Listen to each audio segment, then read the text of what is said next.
Hello and a very warm welcome to Front Page, only on the AIM Network, India's definitive media organization and voice on everything AI and technology.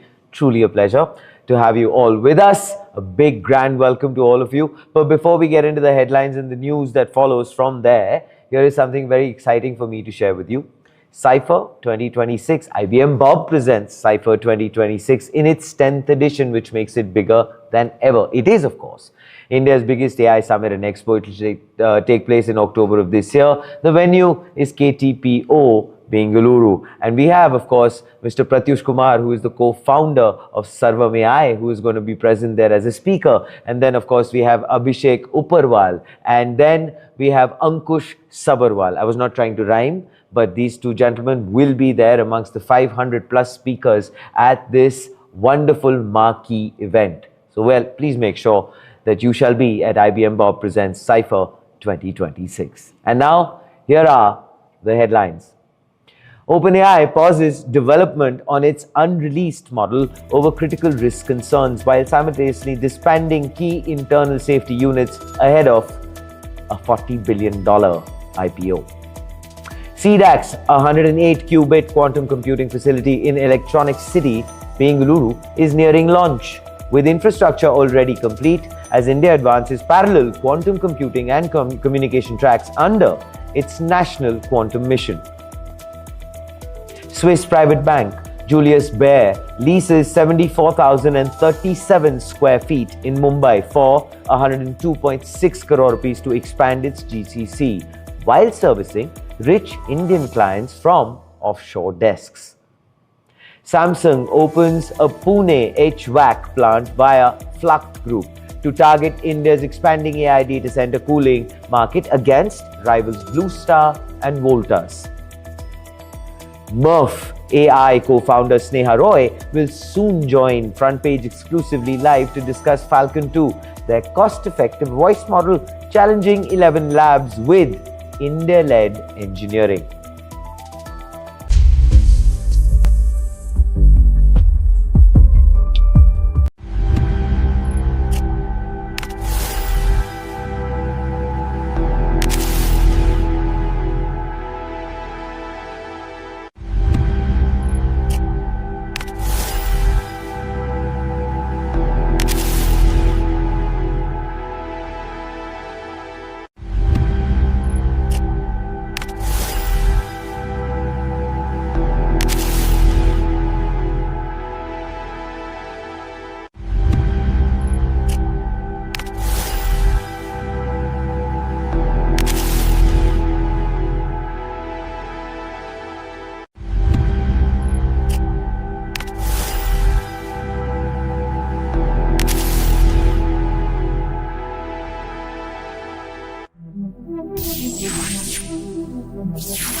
Now, OpenAI has said it's slowing down because its models have gotten too risky to train at full speed.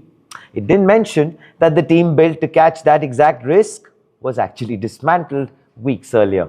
But what was not dismantled, actually what was celebrated and is being celebrated, is the fact that Cypher, yes, India's biggest AI summit and expo, is back in its 10th edition. IBM Bob presents Cypher 2026 with 500 plus speakers, 150 plus demonstrations every day, an expo, of course, networking opportunities galore, and everything AI and tech will be in the spotlight. So, well, please make sure that you attend Cypher 2026. IBM Bob presents Cypher 2026 in October of this year at KTPO, Bengaluru. And now, back to Sam Altman. Now, Sam Altman called it a good time to slow down, describing the decision to halt development of OpenAI's most powerful, unreleased models. On the 18th of August, the company confirmed a 2-week pause on reinforcement learning training for its newest model, codenamed Astra. It is actually the first such pause in its history, and its largest planned frontier run remains on hold. OpenAI says Astra could not be ruled out as reaching critical, the top risk tier in its own preparedness framework. Now, new safeguards followed, of course. AI systems now monitor other AI systems during training, adding roughly 20% extra compute cost on average. Staff must flag suspicious behavior within 30 minutes and pause it if it can't be ruled out as malicious. It was reported that OpenAI disbanded its unit assessing catastrophic risks like cyber and bio threats in a late July restructuring. It would be the third safety unit OpenAI has dissolved in 2 years after super alignment and its mission alignment teams. My apologies. Preparedness once the only loss here.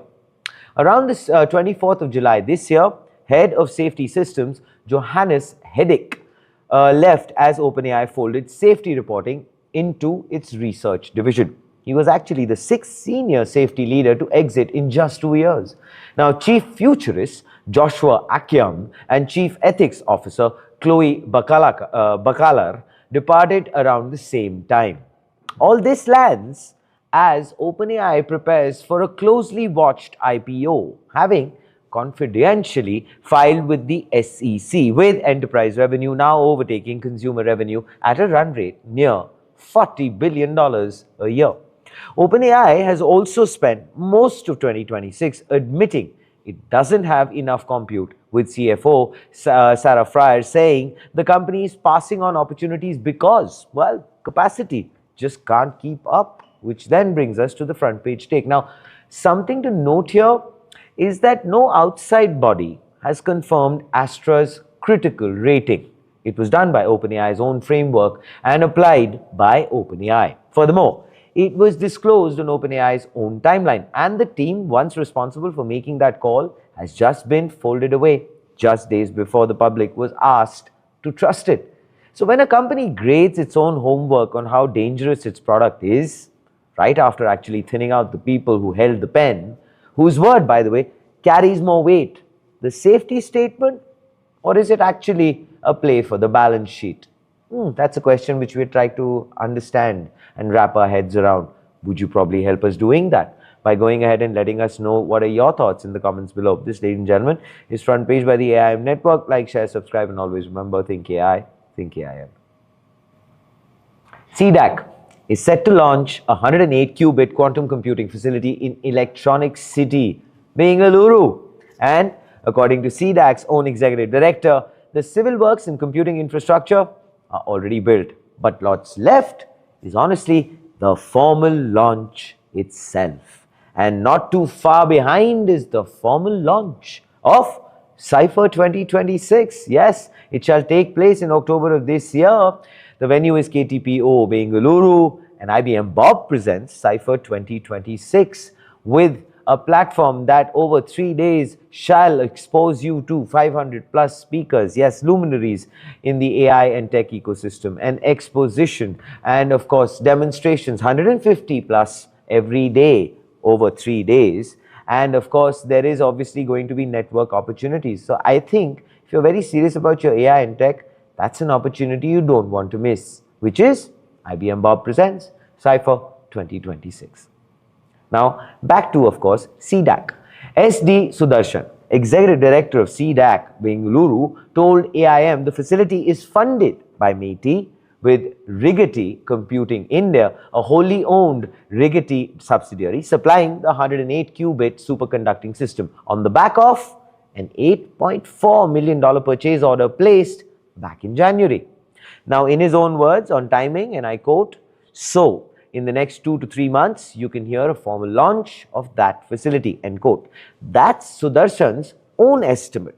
Not so much a fixed contractual date, but it comes with a credible signal behind it. The civil works and the computing infrastructure are already in place, not still pending, mind you.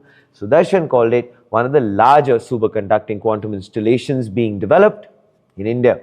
Now, this facility isn't a standalone project. It plugs into the National Quantum Mission's roadmap through 2032, built around 4 verticals, which are computing, communication, sensing, and metrology, and of course, materials and devices, each led by a different institution. IIT Madras with C-DAC leads communication, IISc Bengaluru leads computing, IIT Bombay leads sensing, and then we have IIT Delhi, which is leading materials. C-DAC Bengaluru isn't actually the lead on computing. It's just a partner running 2 of the mission's 17 technical groups covering computing and communications. Now, for scale, Sudarshan pointed to Andhra Pradesh's Amravati Quantum Valley, where a 130 to 150 qubit system is already under construction, larger than C-DAC's own facility. Now, on the smaller end, IISc runs a 12 qubit photonic system in its lab, and C-DAC has access to a 6 qubit photonic system, a different technology altogether from the superconducting approach Rigetti is supplying. And here's the part that doesn't really get the same headline attention as it probably should. C-DAC Bengaluru, IIT Madras, and SETS Chennai built a small quantum key distribution network roughly 3.5 years ago. 5 systems operational for about 3 years now. That's now scaling into a long-distance link between Bengaluru and Chennai. Fiber already, characterized repeaters already installed, and in Sudarshan's words again, and I quote, "Before the end of this year, 2026, you will see Bengaluru and Chennai doing a quantum key exchange and communicating on a fiber," end of quote. That's wonderful. Now, alongside that, C-DAC's own quantum simulator, Qniverse, built initially with IISc, has crossed 15,000 users, and the organization is separately working on post-quantum cryptography for public key infrastructure and digital signatures. Which then brings us to the signature move on front page, which is, of course, the front page tick. Now, the real story here isn't just an imported 108 qubit machine. C-DAC is running 2 tracks at once, which is buying proven higher qubit foreign hardware for near-term computing capability while building genuinely indigenous quantum communication infrastructure end-to-end.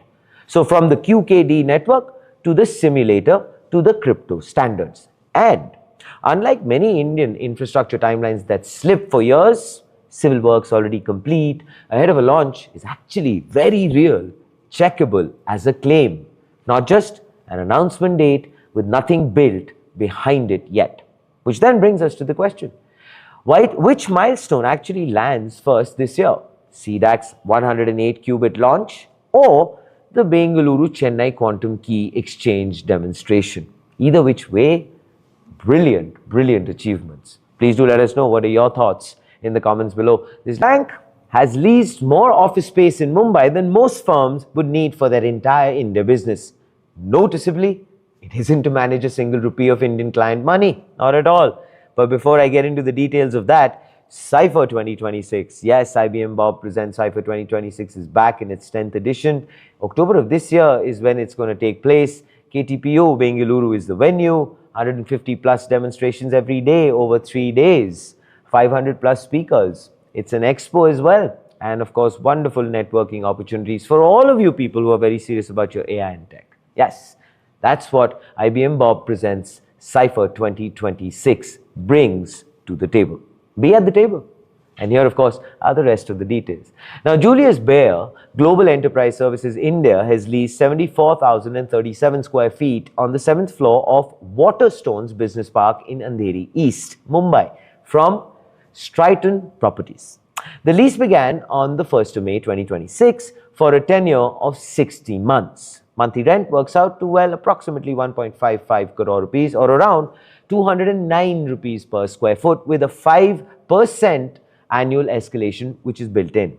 Now, over the full 60-month term, that adds up to a total rental outgo of 102.6 crore rupees backed by a security deposit of 12.38 crore rupees. Now, the space will house Julius Baer's Global Capability Center and Commercial Back Office Operations, covering commercial processing and transaction support as the bank scales up its India GCC. Now, the entity behind the lease, Julius Baer Global Enterprise Services India, is a fairly young one, incorporated only last year. Now, this advancement is not happening in isolation. Mumbai alone recorded 1.2 million square feet of GCC leasing in the first half of just 2026. Colliers projects India-wide GCCs leasing at 35 to 40 million square feet a year over the next 2 years, with GCCs expected to make up to 45 to 50% of all office demand in the country through 2027. Now, Mumbai in particular has become the default address for global bank GCCs, with JP Morgan, Goldman Sachs, Morgan Stanley, Deutsche Bank, UBS, Citi, HSBC, Barclays, and several others already running major operations from the city. JP Morgan alone is building a 2 million square foot Powai campus meant to house 30,000 people by 2029. UBS separately opened a Hyderabad GCC this year with plans to hire close to 3,000 people over 2 years.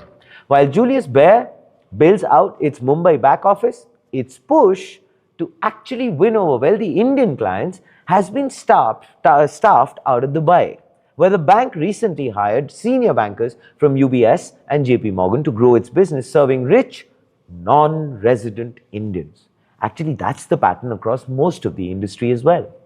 Global private banks keep struggling to build a real client-facing presence inside India itself. So, growth into the country's wealth boom tends to happen through Dubai or Singapore desks instead of the Mumbai ones, which then brings us to the front page take. Now, Mumbai gets the headcount for sure, the floor space, and the crore scale rent checks. Dubai gets the actual client relationships and the fee income. It's a very familiar split for India's GCC boom. The country processes the trade, but the bank still isn't quite ready to bank the country. So when a Swiss bank spends over 100 crores on office space to run its global operations from India, but hires wealth bankers in Dubai to court Indian money, whose economy is that GCC actually building? India's?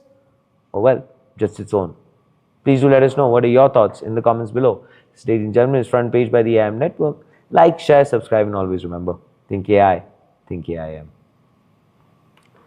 Samsung has opened a new HVAC manufacturing plant in Pune, built to cool AI data centers. And it's stepping straight into a market where India's own Blue Star and Voltas are racing to build the exact same thing, but on their own terms. And you know what's been always on its own terms? Cypher. Yes, back in its 10th edition, making it India's biggest AI summit and expo.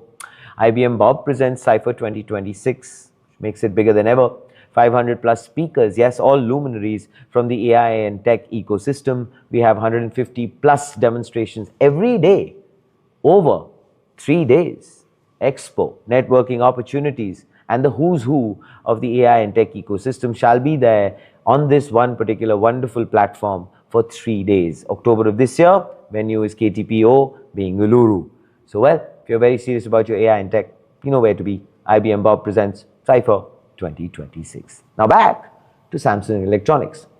Now, Samsung Electronics held the opening ceremony on the 12th of August for a new facility operated by FläktGroup, the German HVAC specialist Samsung acquired in November of 2025 for roughly 1.5 billion euro, about $1.7 billion. Now, this is FläktGroup's first new manufacturing facility to come online since that acquisition closed, and it builds on an existing FläktGroup plant already running in Greater Noida, meaning Pune is Samsung's second such facility in India. EVP Cholgi Kim, head of Samsung's digital appliance business, framed the strategy as this, and I quote, "By combining Samsung's AI and platform technologies with FläktGroup's HVAC expertise, we will deliver exceptional value to a diverse range of customers, including AI data centers," end quote. Now, the numbers which are backing this up is something like this. A roughly 13,826 square meter facility that moved from equipment installation to full mass production in just 6 months, with planned capacity scaling up to 6,500 HVAC units a year. The product line is specific to data center cooling, air handling units which use chilled water to manage indoor air, fan wall units using multiple high capacity fans to pull heat out of server rooms, and computer air handlers providing precision temperature and humidity control for mission critical IT equipment. But here's why Samsung is willing to pay this much to get into HVAC. India's installed data center capacity is projected to cross 2 gigawatts just this year, up from just over 1 gigawatt. And industry forecasts point to a 5-fold jump, which is past 8 gigawatts by 2030. Now, every gigawatt of AI compute needs a matching investment in cooling. Samsung isn't just selling air conditioners here, it's positioning FläktGroup as critical infrastructure for the entire AI build-out across India and the wider Asia-Pacific region. Worth comparing, of course, how differently the incumbents are approaching this same opportunity. And I'm, of course, pointing towards Blue Star's own MD, B. Tyagarajan, who has said that the company doesn't need external collaboration to develop its own data center chillers and cooling distribution units. A deliberate in-house bet. Then we have Voltas. Voltas is taking a more selective route, leaning on a new technology partner alliance specifically for centrifugal chillers, while pitching itself as the faster, lower risk option. A lot of competition. Anyway, where there is none, competition that is on the front page take. Now, Samsung, a company built on semiconductors and consumer electronics, is now aiming for a factory on the fact that every GPU cluster in Asia needs somewhere to dump its heat. India's data center cooling market alone is worth about $2.99 billion in 2026. It is forecasted to nearly triple to $9.28 billion by 2031. So is this year's cluster of announcements a new AI strategy? That's the question actually. Or the same subsidy chasing pattern wearing this year's buzzword, which is AI data center. Is it the cooling? Is it something else? Well, you take your pick. Please do let us know in the comments below. This, ladies and gentlemen, is Front Page by the IM Network. Like, share, subscribe. And always remember, think AI, think AIM.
Falcon 2 is a voice AI model with engineering and research roots in India, now ranking among the strongest quality for price options on artificial analysis's independent speech arena, alongside models from Google and Speechify AI.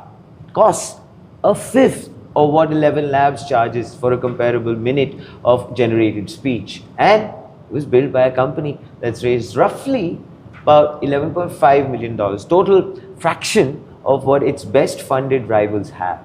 Yes, Mr. Ankur Edki and Sneha Roy co-founded Murf in 2020 alongside Divyanshu Pandey as IIT Kharagpur graduates. And today it's a true pleasure and it's a delight to have Sneha Roy, who is joining me for an exclusive conversation on Front Page. How are you doing?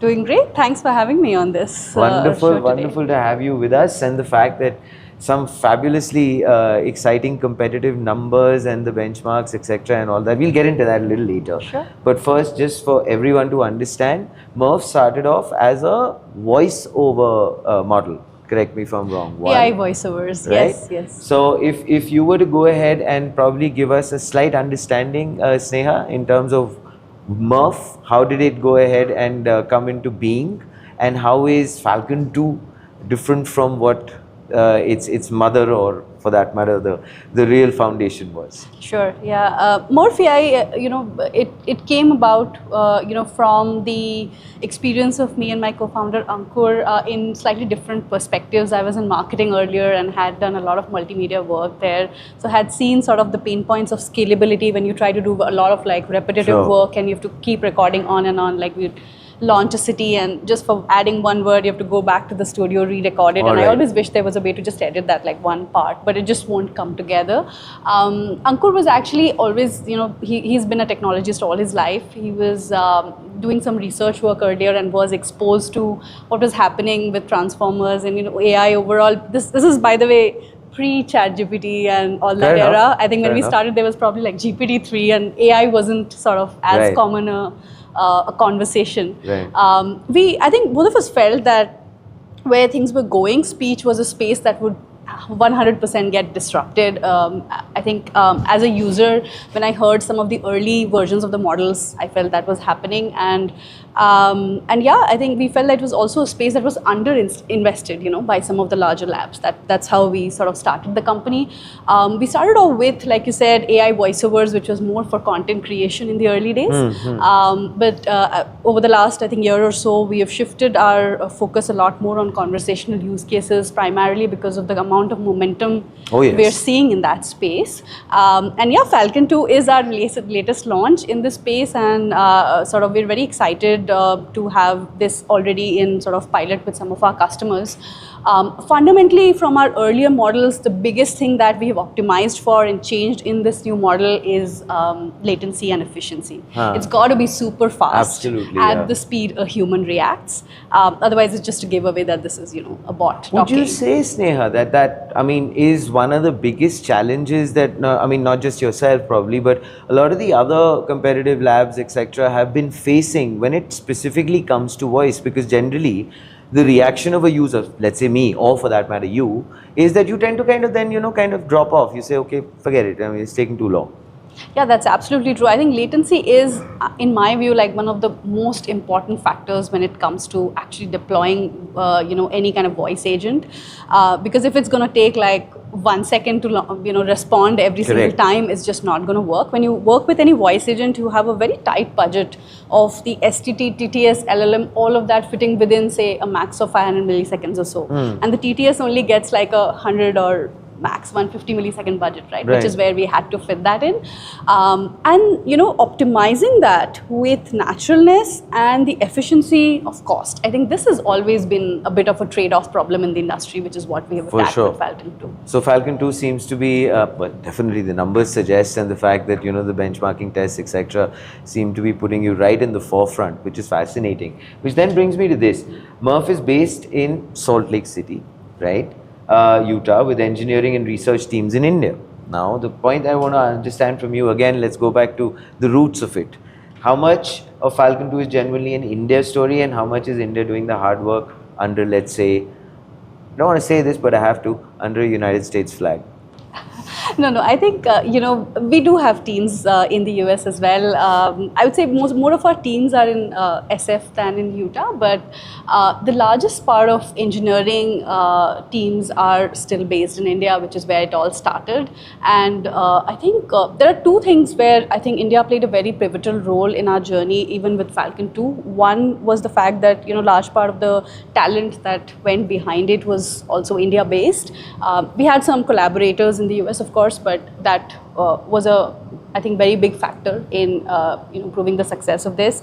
And the second thing was, which is the reason I think me and Ankur also decided to move back specifically for this model to be built here, because we felt that India is one of the hardest market to build for when it comes to voice AI. You look at the frontier labs. If you have to solve for American English, there's just so much data out there that's already available for models to be trained on, that anybody could build a very natural model.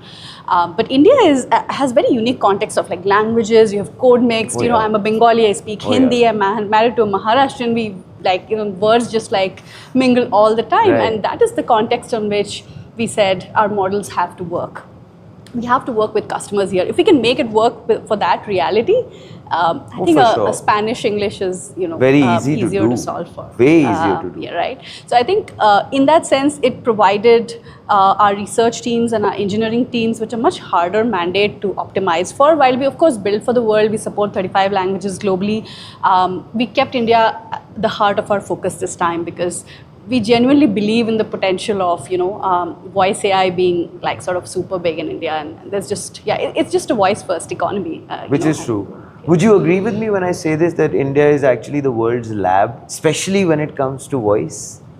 I think it's a very difficult testing ground, is what I would say. Yeah, in that sense, yes, I would agree with you, because if you take any models from some of the frontier labs and you start deploying it for maybe it will work for Hindi, but you go to you go to Bengali, you go to some other language which is very common. Like it's not like it's a very rare language Marathi, I'm talking about.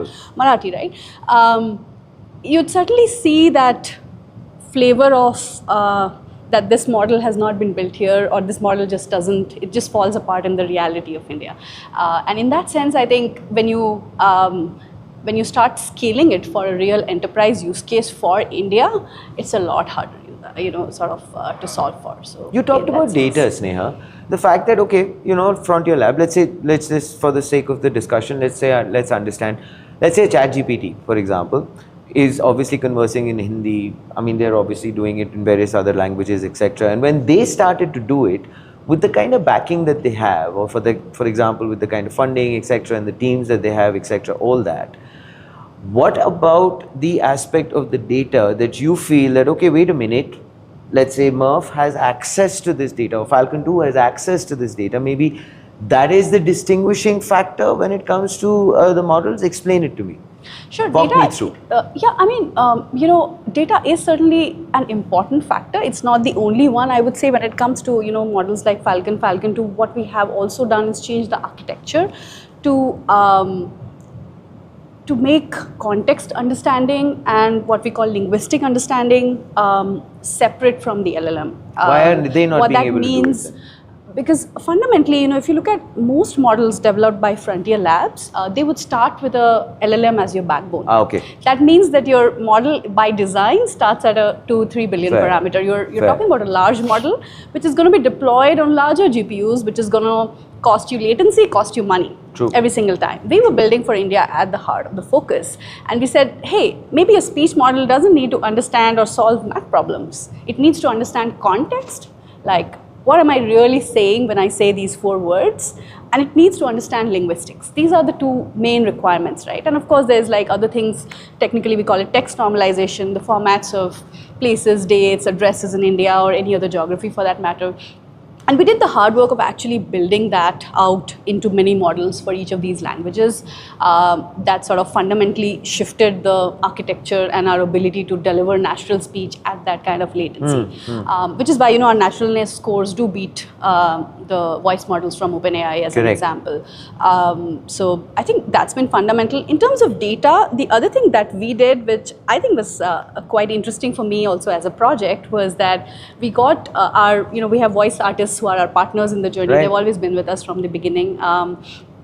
And we said that, hey, now just talk like how you would talk as an Indian to a customer or to, in a podcast, whatever that conversation might be.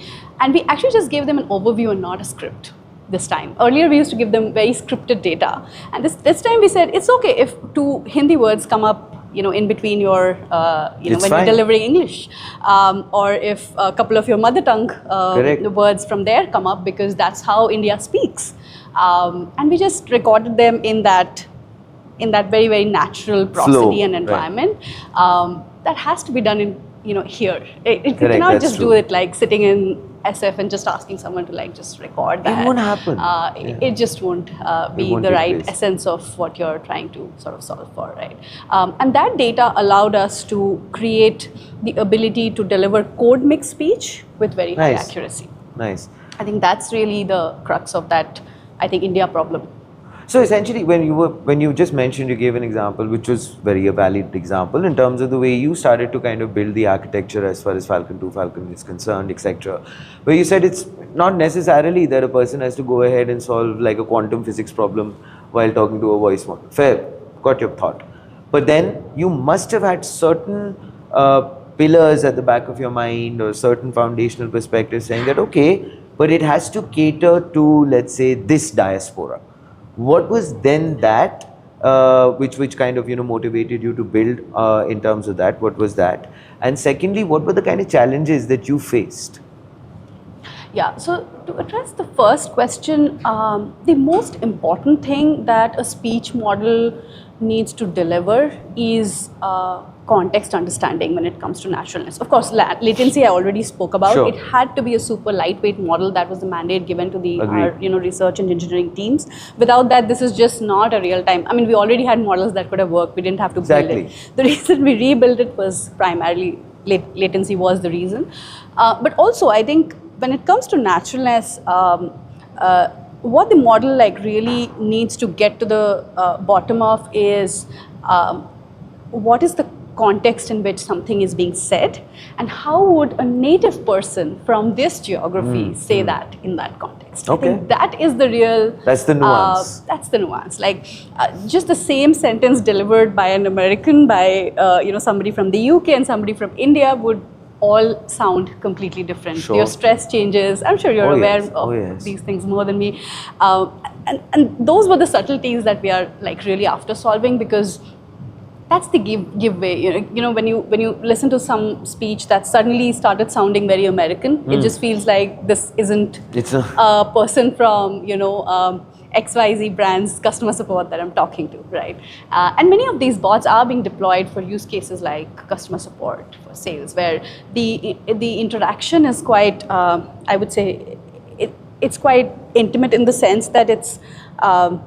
You might have a very sensitive situation with a customer who's already, not stressed, very happy with your brand, or right, stressed about their delivery or something like that. And it cannot be that they are sort of, put off by their name not being said correctly or something like that, right? It's just that's a big one. So those were the things that we pay a lot of attention to. Which were the sectors, Sneha, that you had envisaged in your mind when you were building this? Was it, for example, like you just said, customer support, etc.? Was it probably banking? Was it, I don't know, healthcare? Was it BFSI, etc., etc.? Because each sector has its own kind of, bandwidth that you have to kind of deal with. Yeah. And if you could maybe be kind enough to elaborate with the fact that, okay, you deployed it, but there were these feedbacks which are coming your way, and how were you kind of tackling them, and which was probably the funniest and which was like probably the scariest? Yeah, I mean, we've had some such experiences, to be honest, right? Like, so BFSI, like you rightly said, is one of the, I think, one of the industries that has extensively, started deploying voice bots, and we are their partners for the TTS at the moment, and, in the future, we could do the entire agent as well. We're doing some of those pilots as well. And apart from BFSI, we've seen use cases from healthcare, some of the largest chain of hospitals who are looking to automate things like appointment booking and stuff like that. A lot of simpler use cases there, but the scale is quite plot. And it could like really, I think for me, what's interesting is that it could unlock that care a whole lot more, make it a lot simpler for users. We've also seen a lot of automation come through from e-commerce. I think that's the space where we're working with a lot of brands, and seeing that's a huge market. It's a huge market, because they're just dealing with lakhs and lakhs of calls every day. There's just maintaining service quality, and a lot of those use cases are fairly repetitive in nature, which an AI can easily solve for, if I might say so. And those are the ones that are very simple to sort of like deploy. But then there are more sort of sensitive use cases where, there's escalations and things like that, where there's a little bit of care required from the voice agent side. One interesting use case that sort of comes to my mind was that when we created the voices, we created, customers in general told us we're looking for friendly, empathetic voices, right? We had a customer from BFSI who came back saying, hey, I'm doing like calls for loan collection, and I don't want it to be so friendly.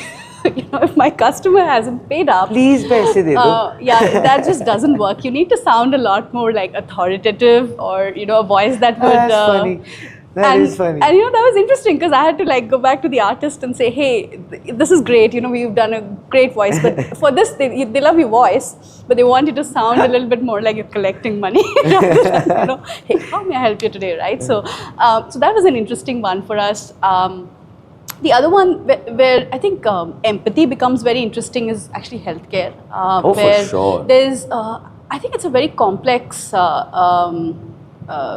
in a way, like for a voice agent, I think this is something we're like still working on. You need that balance of empathy and urgency at the same time, because you really have to react to the context. Like you might be just calling up to check on somebody's prescription meds, or like a lot of these use cases are there. We've seen in the US, in India, we've seen a lot of like, say, appointment booking or even test results, things like that. And what if there's actually like a situation where the customer delivers an information that they're obviously anybody would be super upset about? Like, how do you react to that? Which is very prevalent in that sector. Very prevalent. And I think those are the places where we really try to work closely with enterprise customers because we are not like experts in handling sensitive scenarios like that. So we try and understand what is the tone, what would you want to be saying in this situation, and where do you actually escalate to a human. There are scenarios where we just I was going to come to that. There's only. that right. capability becomes very important because it probably, as natural as you may sound, that patient might just need a human handoff at some point. Definitely. Yeah, for sure. So that those are certainly very, very sort of interesting scenarios we've seen. This is fascinating, but I love the fact that there's an empathetic voice of a person who's collecting money. That is funny. No, but tell me this before I, of course, get into the entire aspect of the funding aspect of things, etc., Sneha. Where is it that, I mean, this is one where the enterprise in a way is kind of, sharing their knowledge with you. That what is it that they want from you, fair? But where is it that you start to tell them, okay, wait a minute, now the moment we are starting to deploy it, these are the areas that you need to be very, very mindful of, and these are probably, the safeguards that we built in as far as the model is concerned, where it will automatically take the person who's calling to a human who is going to answer it, etc. Because that's a very sensitive area, correct me if I'm wrong. It is.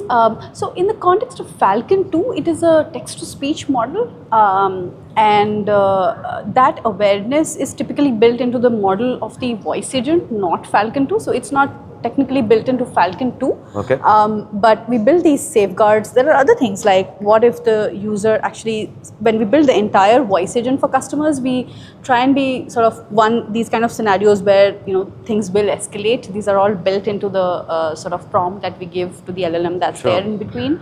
But also things like what if the user starts to stray from topic and starts to talk about like something else altogether. Which is correct.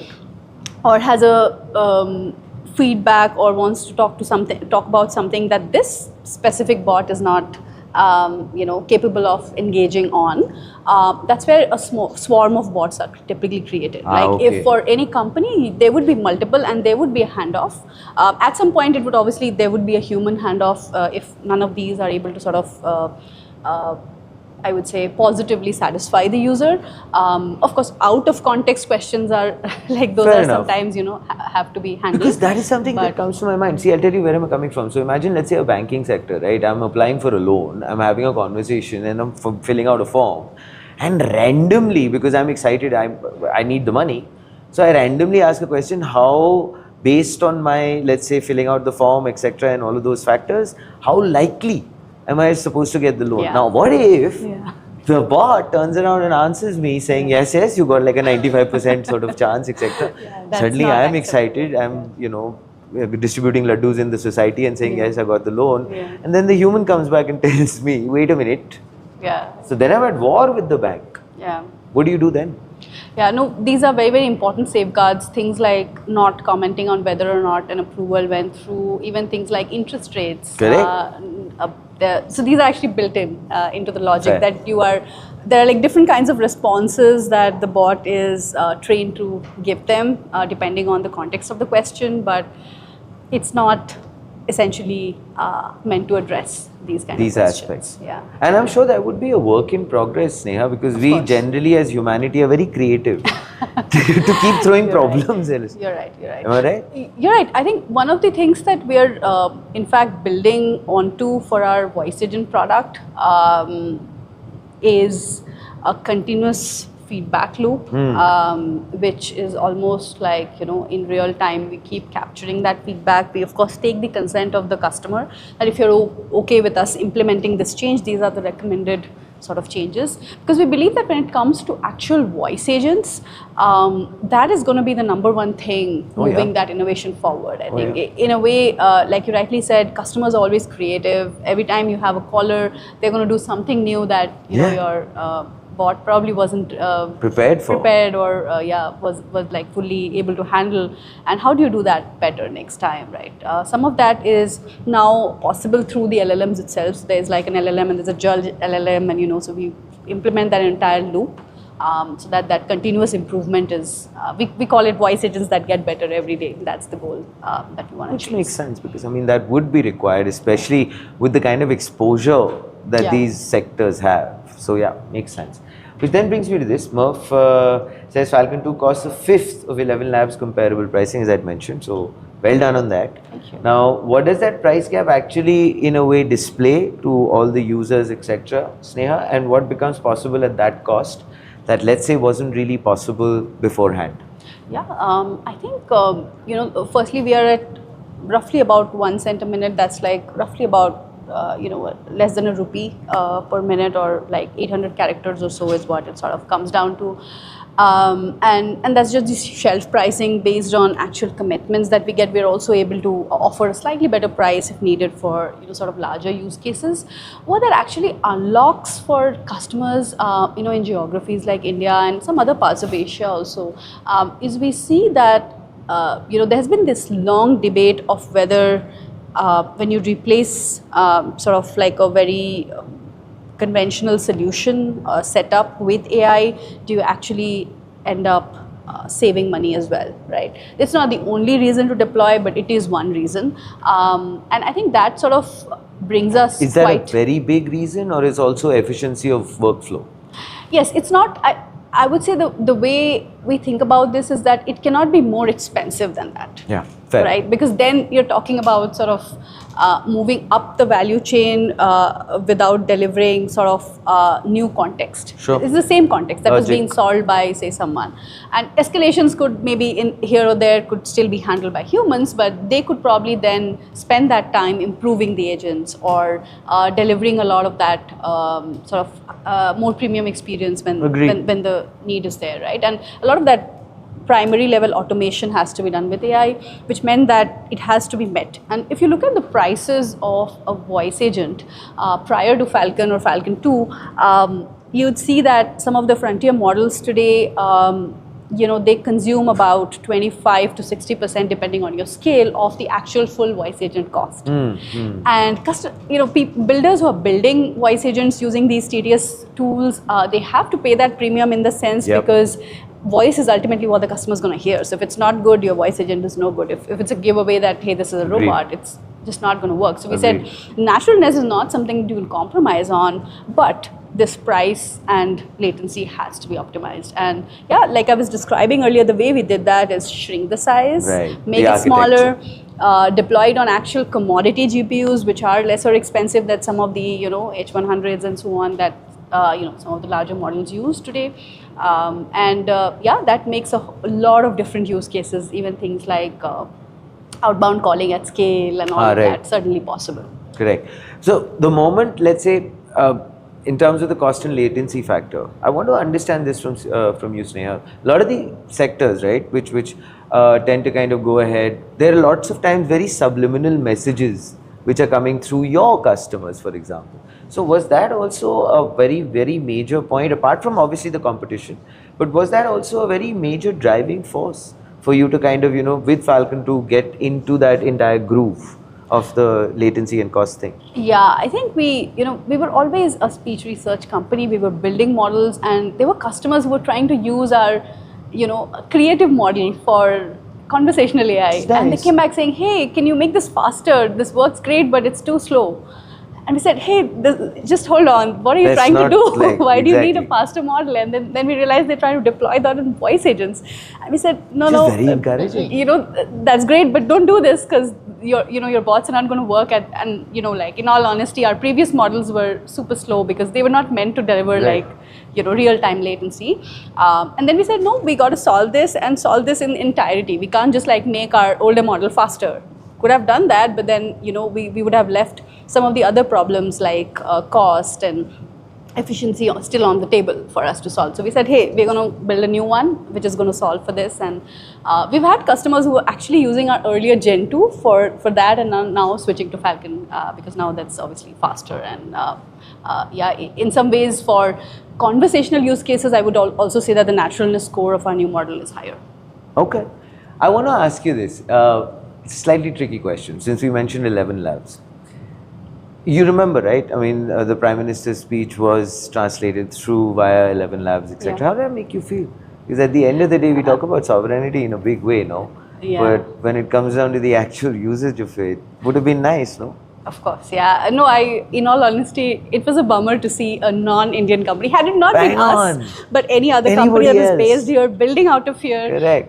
dubbed that. I think some of us anyway did that, just, in the interest or whatever, in the spirit of that sovereignty, to be able to cater to our audiences. It was a very valuable speech, and it was delivered great.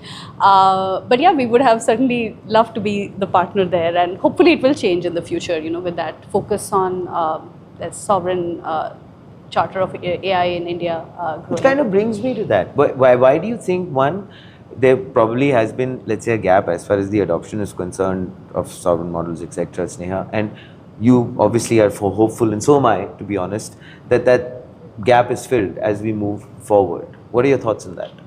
Yeah, I think, companies like us, which are innovating with a focus on India, are 100% going to be able to deliver better for India. There's no doubt on that. Because if you build a model that sort of, it's true for any kind of AI model, any kind of foundation model, whether it's an LLM, whether it's speech model, video model. If you build with a certain sliver of focus and you optimize for that in your architecture, in your data, it is going to deliver better. Like, fair enough. I agree with you. As an example, Falcon 2, like you were sharing with the audience, on all the, artificial analysis is only one of them. There are many other third parties that have benchmarked the model. In every single one of them, if you compare with ElevenLabs low latency models, which are Turbo and Flash, we are way ahead on naturalness score. No, this is just naturalness, by the way. We're way ahead on price, we're way ahead on latency as well. And I think the time to first byte is another one that sort of is important for geographies like India, because you're sometimes like operating with very slow networks. That's a big one. That is true. It's kind of a giveaway. Like, you might think that, while in the SF also I experienced, a lot of these voice agent calls, and it would be very rare for me to experience any latency. But here, even on my phone, sometimes when I go into like certain kind of areas, I'm not able to get like very clear reception and things like that. And if it slows down, that sort of creates Airtel is a big problem. No, I wouldn't name a provider. I'm doing it, that, but and I'm doing it. I'm aggrieved and pained, especially in Bengaluru. Yeah, but that happens sometimes, and we need models that deliver that kind of quality that, say, an ElevenLabs delivers for the US to be delivered for India, and that's what we are all working towards. Wonderful. Since we mentioned India, you had also kind of earlier briefly kind of alluded to the fact that 35 plus languages, 150 plus voices. Now, India's accents, dialects and code switching make it one of the hardest. We've discussed this. Now, the question I have for you on that is, did solving for India first make Falcon 2 better everywhere else, or was that a separate, harder problem for you? I think, one big thing that solving for India enabled Falcon to do is do code mixing a whole lot better for the whole world. Because code mixing is not unique to India. It's more complicated in India than I have at least witnessed in any part of the world.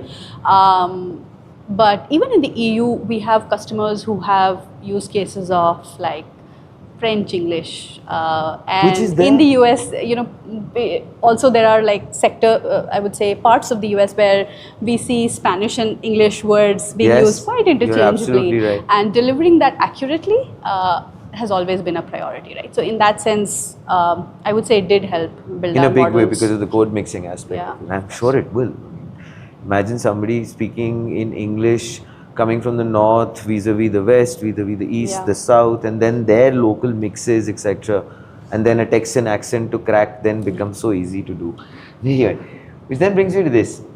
This jumped out at me, Sneha. Falcon 2 is built for up to 10,000 concurrent conversations and on-premise deployment. Impressive. What actually breaks when you go from an impressive demonstration to, let's say, a real life, real enterprise situation in terms of maybe some hurdle or a roadblock that you realized with Falcon 2 or something on those lines? Yeah, I think when you start deploying with enterprises, we've typically seen that the complexity arises in the actual I would say implementation or integration complexity sometimes. Like we've seen that with every single customer, there is some nuance to elaborate maybe. Yeah, so we're sort of working with one of the leading healthcare hospital chains in India at the moment to deploy a voice agent for many of their sort of different use cases. Now they have this interesting thing that they don't want any data to leave their cloud. Okay. Like nothing leaves. Fair call. Nothing leaves, and I see the sensitivity because they're dealing with very sensitive patient information. We cannot give that away. Now, what that means is that the entire model, not just Falcon, but the entire voice agent, every single stack has to be now delivered within their cloud, right? Now, Falcon 2 was always built to be delivered on-prem, and we're able to do that. But the moment you have now a very custom implementation done for the remaining part of the voice agent, something or the other starts to break the latency at that concurrency. So, you know, concurrency, the reason we think this is critical to solve for in terms of concurrency is that anybody can solve for concurrent calls, but can you deliver that latency? What is your P95? What is your P50 if I suddenly start getting a spike at 5,000 calls? Makes sense. And we're able to do that primarily because our model is one, smaller, and it's built to serve concurrent use cases. But the complexity that arises in these kind of very custom implementations is that you're suddenly like, you have to make sure that to deliver that kind of a concurrency, the streaming has to be accurately done on both sides. The text has to stream properly, the output has to be streamed properly, it has to be delivered in real time. The way we think, it's slightly technical, but to put it in simple words, I think the way we think about it is that a streaming model delivers very small chunks of, you know, like 100 to 200 milliseconds chunks that we keep delivering very frequently, and there is a gap, very small gap between them. But that queuing has to be accurately done for no pause in the actual output that you hear, right? And the moment you have any kind of breakage in not within the Falcon model, but even outside, those are places where, you know, we need to really work close with customers to make sure that we really obsess about this. Even if customers say, hey, latency is good, we say, hey, you know, hold on. We want to deliver, this is our target and this is what we want to deliver for you. And tell us, what are you using beyond this? How are you streaming this? Is your LLM streaming text properly? Are you able to stream the output properly? And all of that, I mean, there's a lot of engineering to it, is the way I would put it, but the way Falcon was designed was that it offers that flexibility for us to be able to do that with complex enterprise systems. I think that's quite, at least for me, that has been quite interesting to witness. We're working with another, I think, e-commerce, very large e-commerce company in India. I wouldn't name them, but there again, I think, very happy with the voices. I named Airtel, you couldn't name. I think, yeah, they're my customers and I would, you know, sort of get their consent before doing this, but it's a known name in India, and, you know, they're also, we're continuously working with them to make sure that they get that very high volume, very high concurrency requirement, but are you getting that latency? Because that's what I would, as a TTS provider, obsess with. Our customers have to get that at the end, because we are able to say it at our end, hey, we're delivering, but it doesn't stop there. Their end customers would drop off if they saw any kind of latency, right? So I think that's where the concurrency angle becomes very technical and at the same time very important for customer experience for the end call. I think it's so you know, encouraging, the fact that you're being able to kind of in a way preempt your customers' pain points and trying to address them way beforehand, and I think probably that kind of gives you an edge at some level or the other. Which brings me to this then. I've had conversations with Sarvam, Gyani and Smallest.ai. They're essentially, everyone is hurtling towards the similar sort of a category. I want your thoughts on this. With this much less of capital, which is 11.5 million as on date, and correct me if I'm wrong if that's the right figure, does your durable advantage actually, where does it come from in terms of that entire methodology and you know, given the entire ecosystem that you're dealing with? See, I think a lot of capital is, you know, in a way, a pro and a con when it comes to research, is the way I think about it. The plus of having a lot of capital is that you can hire a very large team, you can throw a lot of darts in the air, and with research, you know, not all models that you build will be successful. We've also had, you know, things that we built which we never, you know, took to production because we were just not happy with them, and you do lose like resource time there. that is one big advantage of having a lot of capital. But I think what it also does is that, like I was describing that problem of building speech models on top of an LLM, you can always, LLMs can do a lot these days, and you can start with one large LLM and build it, very quickly. It's easier to build it that way. So you would probably go faster and build like 30 languages. We had the advantage though, while we might have raised lesser capital than some of the competitors, we started, like I said, prior to ChatGPT, we had that time to build out the languages. So we were able to do it in a much lesser, I would say, time as well as resource in terms of that. And what it also, in a way, constrained us to do was that we had to build a model for a market that also is very sensitive to price. So, we didn't have the liberty of just like deploying everything on H100s, whether, you have utilization or not. And you can, like, if you look at any foundation model company today, most of your bill is actually going to be the GPUs. It is true. True for us, but the scale is very different, because we said that, hey, our models need to work on smaller GPUs. That made our models lesser expensive, lower latency, and I think in a way that allowed us to really innovate hard. Gave you discipline in a way, lesser capital gave you a lot of focus as well, no? Yes. And I think we are a small team, but I think we're an exceptional team in terms of people who love what they do. We always say that, passion is the core of Murf AI. As founders, we've built it with our own passion. We love our jobs even today. And I think, if I may say so, for the team, I think for the larger part of the team that I work with, we've been fortunate to have people who do it because they love it, not just because we are, probably paying the highest on the market. That's one way to hire, right? But our philosophy has been that, we want to hire people who want to do this for a living, who would do this on a Sunday morning because they love to, right? Nice. I think if you look at like our research team, I have never seen them, like they're a very small team and Ankur leads that team. I have like never seen them shut off in the last, so many years. What are you feeding them? They're just always running something on some GPU. There's like 5 experiments in parallel running at any point in time, and they have to keep monitoring, and that's how you do it, right? When you have to do it more frugally, if I may say so. I think the durable advantage that this will create for us is that if you're able to build a model that really scales with enterprises, we're very excited about Falcon to actually piloting with some of them already. I think from there on, deploying capital and scaling it to larger models, I think that is going to be an easier problem to solve. Fair point. Finally, I have to ask you this. When you are looking at, the roadmap ahead, you're obviously dealing with a lot of competitors in this space, in this entire situation, who have been at it, who have, of course, got the backing. You've established the fact that there's discipline, there's focus, there's passion. There's a lot of bonhomie in terms of the entire team. Tell me this. When you're supposed to go ahead and deploy this or get a new customer for that matter, Sneha, what is it that you're actually dealing with? Because I mean, those people are also going to be going ahead and probably having a chat with a lot of your competitors. So what is distinguishing Falcon 2 in a way that there will be a far bigger sort of adoption which will start to take place, and well, hoping the fact that next time the PM uses it uses Falcon 2? I think, when I see actual customer deployments, they don't care about how much capital you raised or like how large a team. So what about the reputation of the company?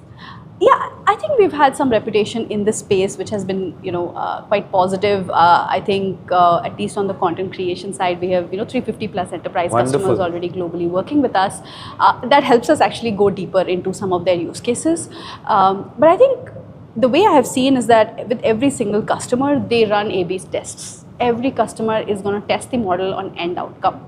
And that's where, we've seen some really promising results. It's early days still to say, but I think fundamentally it's going to come down to call escalations being low, customers actually getting those like, call to lead conversion or call to meeting conversion. Those are the outcomes that Falcon 2 needs to deliver. And, if in an A/B we are able to sort of establish that, then the deal is ours. I think, while some of the frontier models have been widely used in India, for lack of, I would say, enough homegrown models, performing in this space, every single customer I talk to, and I say this in all honesty, they have been looking for an alternative as well. Wonderful. So they are open, they're all testing, and as long as pilot sort of we've seen that the pilot has shown good results, they are always open to sort of moving on with a sort of larger discussion or larger contract, whatever there is, right? So I think it's on. I would say that voice AI is still in a space that it's on the merit of the product, right? That has to deliver. Finally, at the that's end of what the day. matters. Yeah. And I think when we think about you made a point about some of the other companies in India also really innovating in that Yep. voice agent space overall, and I think some of them have a slightly wider mandate that they're chasing. We as a company stick to research on speech. This is one thing I would say. We don't do any LLM. We don't do anything beyond speech. So every single model, even for the voice agent, Which as is a big one, according to me. yeah, I think Great distinction. This is what we know. This is what our scientists know how to do well. We don't know how to train text-based LLMs super well. Maybe we can do that in another, maybe in another life or whatever. But this is not for Murf today. And I think what that allows us to do is to go deep into technical problems that need to be solved, not just for India but also for the world.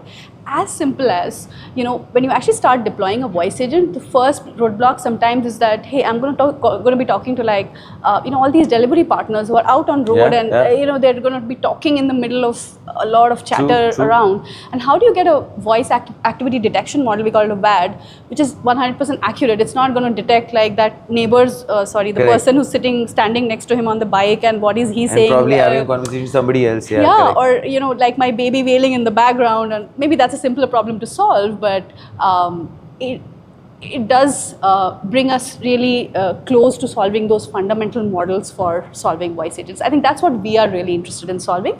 I think on the service layer of it, there are a lot of companies in India that are doing great work in voice AI, where you take models like us and you sort of plug that together, but there's still that business logic that needs to be implemented on top, and there's some great value that they're creating there. But I think we as a company are going to stay at that infrastructure layer for voice and continue innovating with models that move the needle forward on that. Keep chipping away there.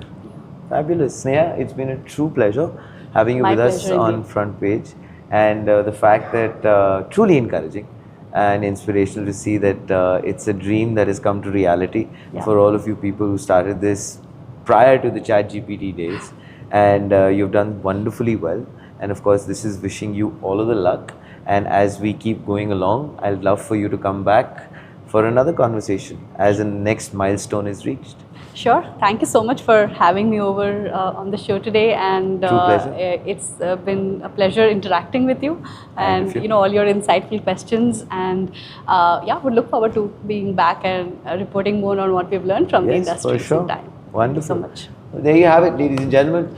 Falcon 2 is in flight, and all we can wish from Front Page is that it soars really high and finds its voice. Please do let us know what are your thoughts in the comments below. This, ladies and gentlemen, is Front Page by the AI Network. Like, share, subscribe, and always remember, think AI, think AI.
Ladies and gentlemen, welcome back to Point Break. I'm Antara. And this is what I want to talk about today. Just last week on Point Break itself, we asked whether Indian enterprises were really ready for AI-enabled cyber attacks. We talked about machine speed reconnaissance, we talked about an AI-generated phishing, and we also talked about whether defenders can really keep pace with the attackers. Now I believe the threat has taken a very different form, and I think it's actually more disturbing. Now, this is a story from Melbourne. A man in Melbourne asked his AI agent to book a gym class. The AI agent essentially did what agents do. It found another way. It inspected the booking system. It discovered that the cancellation API lacked proper authorization checks, and it then went ahead and cancelled another member's reservation to free up a slot. Nobody really told it to do that. Nobody instructed the agent to access the system. It wasn't authorized to access. It just encountered an obstacle, and it decided that unauthorized access was a reasonable path to completing its goal. Now, let's just replace that gym with a bank or a hospital or a telecom network or a government platform or a manufacturing facility. Indian enterprises are connecting agents to email, to cloud infrastructure, code repositories, customer databases, and internal applications. These agents use valid credentials. They operate through approved tools. They look exactly like a legitimate user from the outside, and they can still cross legal, ethical, and organizational boundaries while completing an entirely innocent task. So the question today that I'm asking here is pretty simple. Are Indian enterprises adopting autonomous AI faster than they are building the permissions and monitoring and the governance and really the whole accountability required to control it? That is the question we'll be attempting to answer in today's episode. Ladies and gentlemen, I'm Antara. This is Point Break. Let's get right into it.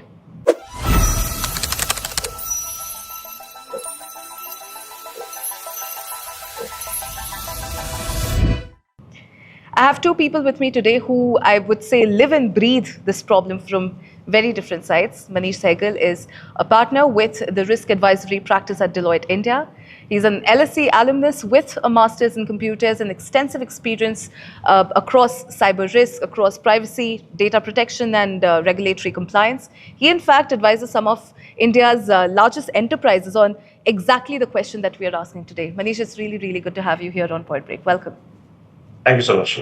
And my second guest today is Nitin Kumar, who is the VP for APAC, Middle East and Africa at Checkmarx, the leader in enterprise cloud native application security. Now, he has over 24 years of experience in enterprise software and security. He, in fact, oversees all regional operations and brings direct visibility into how enterprises across India and Asia are, or aren't for that matter, securing the AI-generated code and agentic applications proliferating through their systems. It's been really good to have you here. Welcome, gentlemen. It's glad to be here. Thank you.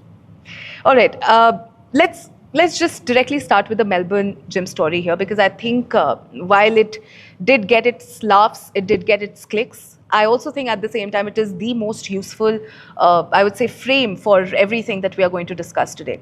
So the agent didn't really intend to do anything wrong, right? It was just trying to book a gym class, but it did cross a legal and ethical boundary because completing the task was more important to it than respecting constraint. Is that the agentic cyber risk in a nutshell, and how worried should Indian enterprises be right now? And this is a question to the both of you. So Manish, why don't you start? Sure. Thank you so much, Andra, and Point Break team for having me here. Pleasure. During the introduction, Andra, you mentioned you were going to ask a simple question. I wish the answer is also equally simple, which is not the case. Melbourne story is just one of those examples that you came across, Andra. There are many of those which do not even get revealed. Absolutely. Is this common? Well, unfortunately, the trend showcase is it to be becoming common because right now, what we are observing is that urgency is to have agents to do the things quickly and efficiently, but probably not much of an effort is being put together to do the right due diligence on the means of it. And if you look theoretically, conceptually, Andra, agent is just supposed to do what they are asked to. Exactly. So in your example, actually, agent was successful in achieving what was expected. Get me a time slot with it. Yeah. But the means in which it went through, I think that's where the objection lies. Absolutely. And it is just not the problem of how the agent was developed. It is also a problem that the cyber applications and the systems that we have, are we keeping them secure enough such that these things do not happen? So the agent was able to find that there was a potential weakness. Yeah. The weakness was exploited, and then the change was made.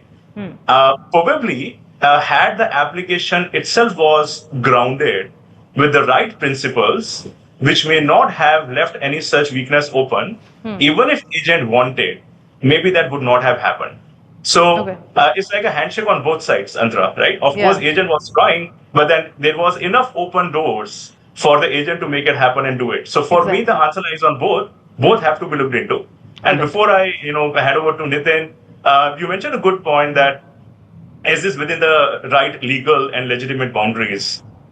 Andra, for me, the question is that where are those definitions? What defines legal and not for an agent is still to be covered upon. And I think there's a lot of ambiguity there.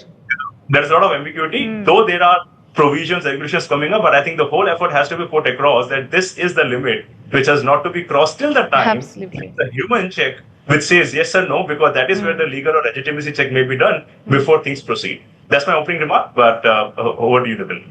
Thank you. Absolutely. Nitin. Well, if you look at the entire in the environment, that the way AI is actually rapidly changing. Now, talking about everybody wants to get work done fast, and that's why AI is coming more prominent. The fact is that, yes, using AI is good, but where are the security guardrails? Now, in the same case of Melbourne, where the guy just said, make a booking. The way the agent is built, it's just made to do the work. It's not given the guardrails that, okay, this is the guidelines that they need to follow in order to do this. So it's more about getting the task done rather than getting the task done rightly so. So that's the way, unfortunately, that's the way security is being built up, or these softwares are being built up today. Applications are running rather than to, make the work done rather than securely done. So is it a fault of the agent, or is it the way it is how the application is built? Now you cannot lay the blame on anyone. That's how it is at the moment. So as we progress more into the AI era, I think, this is going to change. We'll have more and more guardrails come into the picture, and that's how it's going to evolve. Absolutely. Great points to begin with, Manish and Nitin. The Melbourne gym story is low stakes. Manish, you in fact repeated the same thing, right? The pattern is what makes it serious. This is not an isolated incident. This is not a one-off incident. We saw something very, very similar with Hugging Face too, just a couple of weeks back. An agent may violate a boundary without any malicious intent simply because, doing so is the most efficient path to completing its task. And current AI models are trained to be helpful and task complete. The constraint part, the respecting the constraint part is harder to train, and I would say, quite frankly, easier to skip. Manish, from where you stand, how should an agent actually distinguish between, solving an obstacle and, crossing that legal or ethical boundary? And also, are current models being trained to complete the tasks more strongly than they are being trained to, respect these constraints? I would say, and I think Nitin alluded to it, it's at the early stages. Okay. The recognition is there, but maybe it is still to see the operational effectiveness. Okay. I'll go back to the same example, Antara. Yes, we know that what happened was not legitimately right, but the objective was met. Yeah. But probably what is required, Antara, is that whoever created that agent should ideally go and figure out what happened and then train that this was not the right thing to do. If we leave it there, then the pattern and the understanding that the agent will believe that this was right. So it's just not about a debate. The point is this, that whether it was a Hugging Face equation or this one or many other things are happening. See, even in our human lives, we do mistakes. But then there is somebody to tell us that this was not right. There is somebody to tell us that if this happens, you need to check, you need to consult, or you need to take a step back. Unfortunately, that is not happening today for the agentic world. So if the agent was able to get through this gym application and other things, maybe there has to be a callback to figure out that what went wrong and what sort of a training should be coached again that ensures that in case the agent figures out a very similar situation next time, rather than simply penetrating it and making an existing appointment change, maybe the agent needs to come back with some error prompt or whatever it is for somebody to figure out what to do. And this also has an answer to the question that you asked: what do we do to make sure that agents are able to make that fair distinguishing of it, which is nothing about but training. Agents, the way they are trained is purely based upon the data.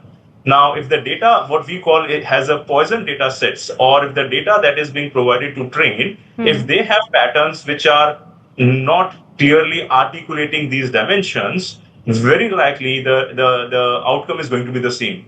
So for me, the foremost is that the data, the secure training has to have with the basis of the vetted sources by removing those what I call the poison data sets, and then of course protecting the sensitive information. So once the data set is secure, is well trained, then it comes to the next level, what we call models. The models, are those tamper free? Can they be situations that the models themselves are avoiding any unauthorized modification throughout its life cycle? So how do we develop the agents, the data sets and the training patterns plays a very, very important role, Antra, to start having that distinguishing factor to do, so that then the AI agent can pick it up and understand that this is how it has to be dealt with in the situations thereafter, and of course do the needful. And finally, we always say that as a leading practice, there is always has to be human in the loop. Never let an agent go end to end. So if the agent is able to go end to end, that means you are able to provide 100% access, 100% authorization to do everything. Then these situations are bound to happen. There has to be at the right logical point a human intervention to ensure that whatever is being done is appropriate, and are there any interventions or corrections required. So human in the loop. This was a very personal small example, so they may not apply, but I'm talking about the larger corporates. that human in the loop is one of the leading practices that helps to bring the right discipline that even Nitin was referring to. Yeah, Nitin did talk about guardrails. I believe, we do have a lot of boxes to check here. I mean, it's just not one thing. Of course. Absolutely. Nitin, what should an agent really do when achieving its objective requires an unexpected or say an unauthorized action? Because, right now, most agents are not really designed to stop and ask. They are designed to find a way through. They are basically asked to do what they have been asked to do, come what may. So what is it, how can it be done differently? So it's the way actually you build the agent, right? That's how it runs. So the guardrails that I was talking about, like most commonly, you would check for reversibility. The action that an agent is taking, can that be reversed easily? Or does it destroy the ability to detect or correct itself later? It's like deleting logs. For in this example, you actually canceled a booking and you created the booking for yourself. But then can you actually go back and reverse the action? You can't. So you always need to look at the reversibility when it comes to an agent. The second would be check the blast radius. What is the action that an agent does? What is the blast radius for that? If, for example, does it touch other people, other systems, legal financial consequences? So it needs to cross-check whether, what is going to be the blast radius. It's not probably going beyond its legal framework that it's supposed to do.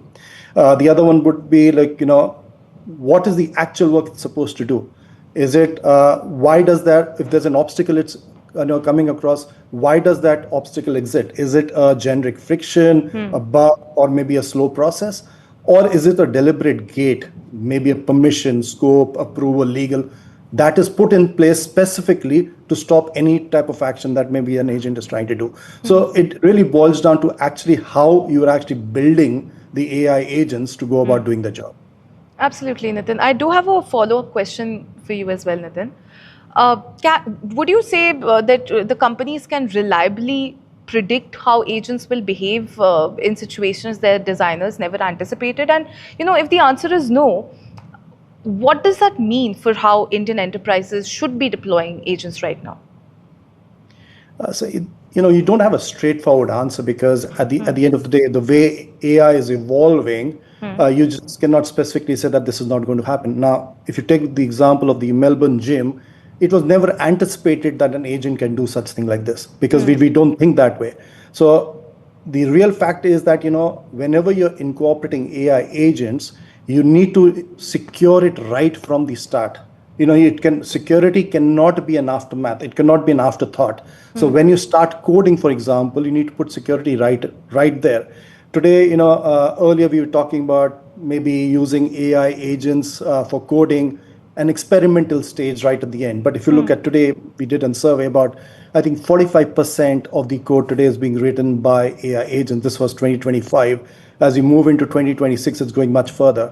But then you need to put security right at that gate. The way they are writing code, you need to secure it right before it gets into your repositories. You need to secure the code itself. Because what is an agent? Agent is just a piece of code. Right? Absolutely. So if you write the code in the right manner and more secure, the chances of you having a secure application is much higher, and then it breaching your software, breaching some other process is taken care of. Absolutely makes sense, Nitin. I also want to talk about Indian enterprises here because I think enterprise agents are increasingly being connected to your inboxes, your browsers, code repositories, cloud platforms, and business systems. The logic is, I would say, very straightforward. The more access the agent has, the more useful it is. Now, the more access also means more potential damage when something goes wrong. The question is to you, Nitin. Should an AI agent ever inherit all the permissions of its human user, or would you say that is just handing a skeleton key to a system that we don't fully understand? Well, in my opinion, the answer is no. We should not be handing over the entire systems to an AI agent. We never do that with even humans. Humans have indication. Every user in an organization has guardrails, has boundaries, has permissions that one can access, one cannot access. We no longer have super user sort of a concept. So some things like that cannot be handed over to AI, especially in an era where AI is actually, it's on the rampant increase. We really don't know exactly how to control. There's a lack of governance. We're just coming on the guardrails of governance into AI, so it's not there. So at this point of time, I really don't think so.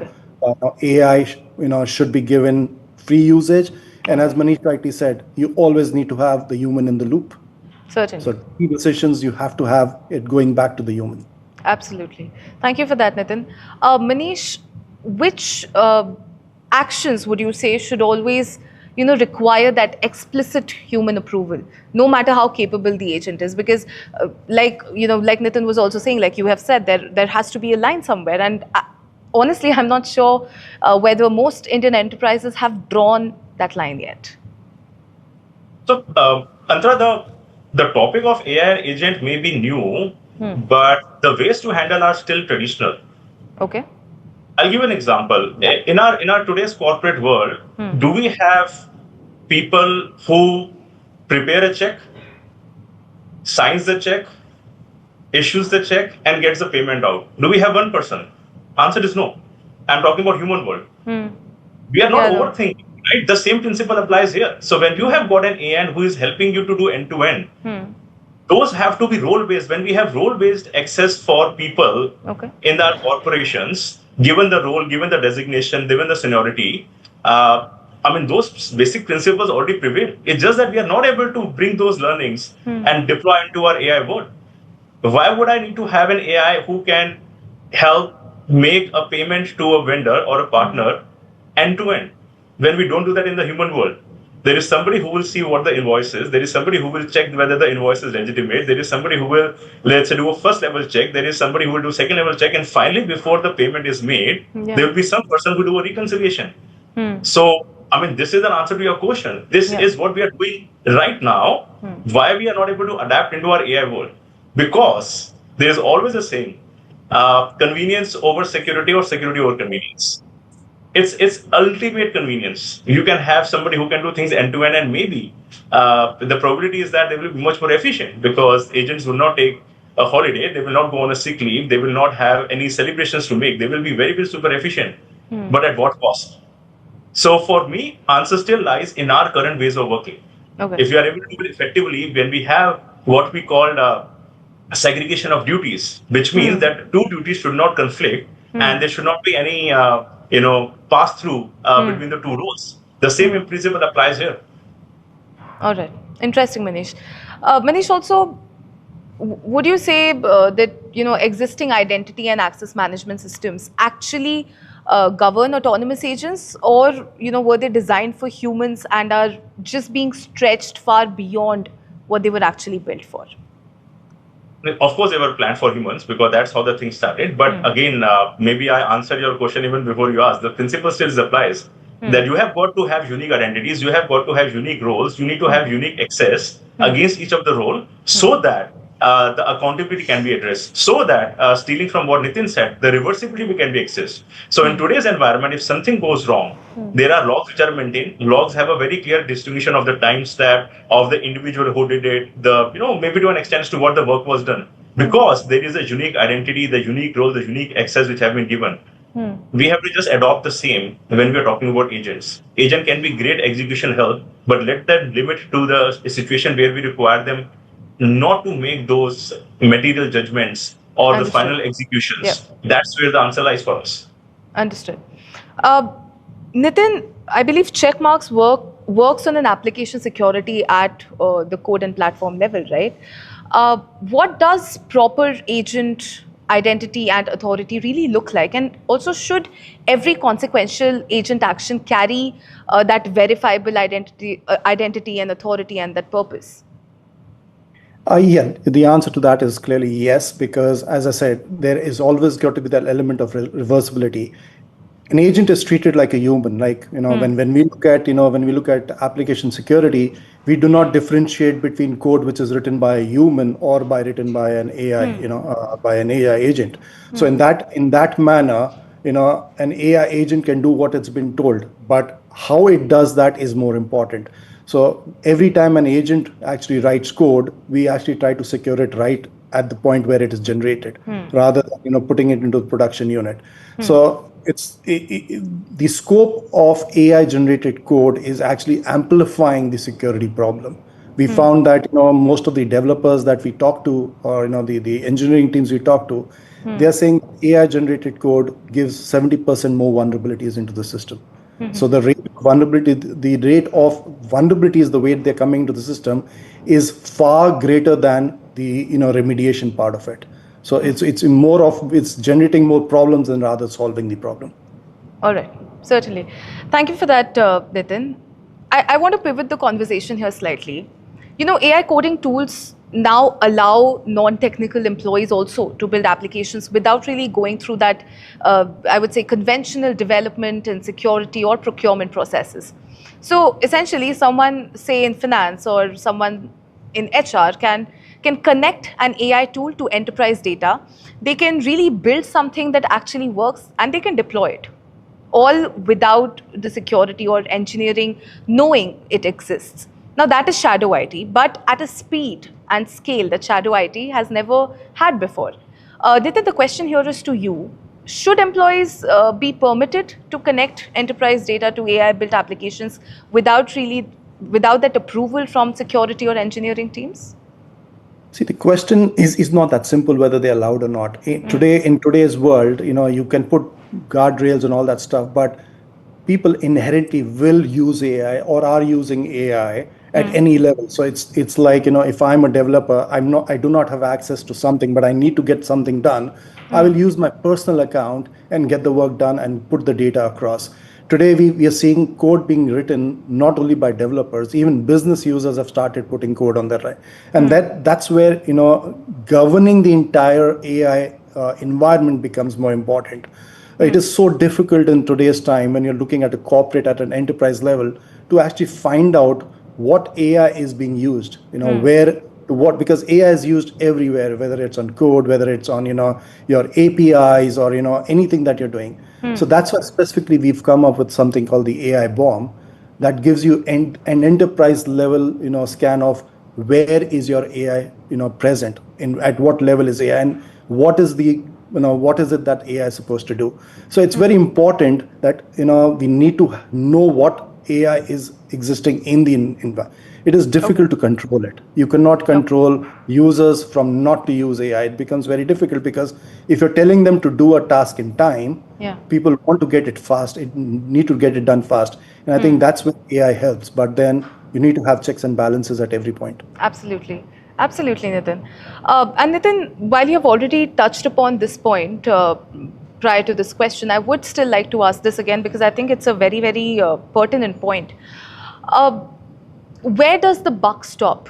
Who is responsible when, say, an insecure application is deployed using a platform that provides these security controls, but the builder failed to configure them? Because the platform will say it wasn't their fault, the builder will say they didn't know, and the CISO will find out when something eventually goes wrong. So while it is difficult to maybe pinpoint an accountability factor here, from where you stand, from your vantage point, what is your take on this? See, I'm not a lawyer, so obviously I cannot give you where the actual liability, whom it rests with. But I think it's going to be, at least in today's time, it's going to be divided equally across. And everybody needs to take responsibility. Now, obviously, we're not talking about accountability because nobody wants to take that accountability. But you need to be responsible. So responsibility can be split by, like, say, the employee. In terms of the employee needs to be responsible. That whether whatever they've written is written correctly. It's easy to blame the employee because that's the first point of infliction, as I would say.